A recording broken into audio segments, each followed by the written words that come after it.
Bangkok Pride 2026 ပွဲတော်ကိုမေလ31ရက်နေ့ကထိုင်းနိုင်ငံဘန်ကောက်မြို့မှာကျင်းပခဲ့ပြီးနိုင်ငံတော်ဝန်နဲ့ကမ္ဘာတလွှားကလူပေါင်းထောင်ချီတက်ရောက်ခဲ့ကြပါတယ်။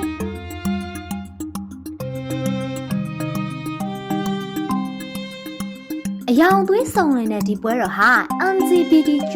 အတိုင်းအဝန်းကိုဂုဏ်ပြုဖို့နဲ့လူသားအားလုံးအတွက်တန်းတူညီမျှခွင့်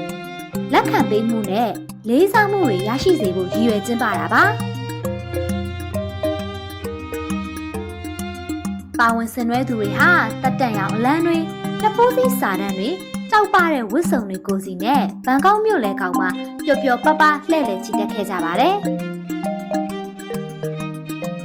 ဒီနေ့ရဲ့ပွဲကျင်းပတဲ့အချိန်မှာတော့မိုးတွေသဲထန်စွာရွာသွန်းခဲ့ပါတယ်။ဒါပေမဲ့လည်းမိုးရွာနေပြီမဲ့ဇွဲမလျှော်ပဲပွဲကိုချီတက်လှည့်လည်ခဲ့ကြပါတယ်။ဒီချီတက်ပွဲကိုမွန်းလွဲပိုင်းမှာစတင်ခဲ့ပြီးညနေပိုင်းအထိဆင်နွှဲခဲ့ကြတာပါ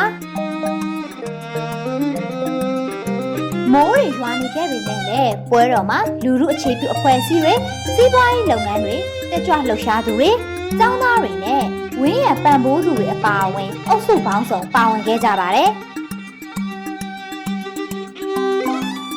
လှပစွာပြင်ဆင်ထားတဲ့ဖျော်ဖြေရေးရင်တွေတေးဂီတဖျော်ဖြေပွဲတွေအကလတွေနဲ့ရင်းချင်းမှုပြပွဲတွေကြောင့်ပွဲကပိုပြီးတော့စီကားတိုက်မြိုက်တာပေါ့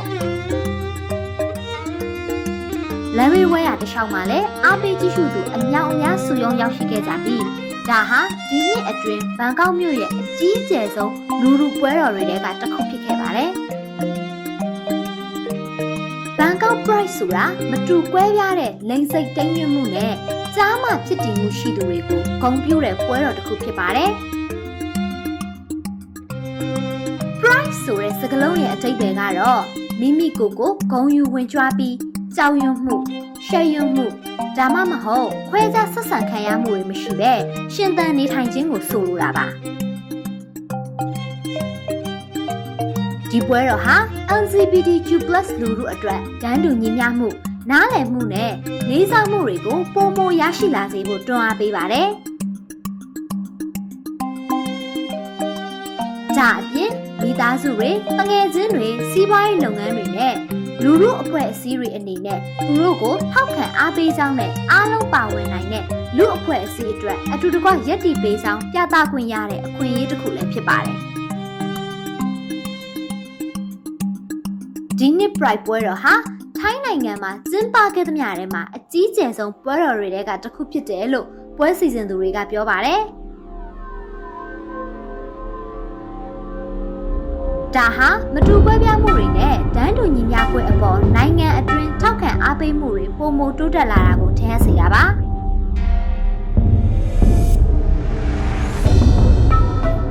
ချီတက်ပွဲအပြင်ပွဲတော်ကာလအတွင်းမှာလူထုစကားဝိုင်းတွေဂီတဖျော်ဖြေပွဲတွေအမှုပညာပြပွဲတွေပညာပေးလှုပ်ရှားမှုတွေနဲ့အသိပညာပေးဖို့ဆွေးနွေးတိုင်ပင်မှုတွေတိုးမြင့်နိုင်ဖို့ရည်ရွယ်တဲ့လူထုအခြေပြုလှုပ်ရှားမှုတွေကိုလည်းထည့်သွင်းကျင်းပခဲ့ပါတယ်ဘန်ကောက် Pride ဟာအလိုလိမ်စိတ်တိမ်ညွတ်မှုဒါမှမဟုတ်စားမဖြစ်တည်မှုလိုပဲရှိရှိလူသားတိုင်းဟာသိက္ခာရှိရှိနဲ့လေးစားခံယူမှုထိုက်တယ်ဆိုတာကိုပြသနေတာပါ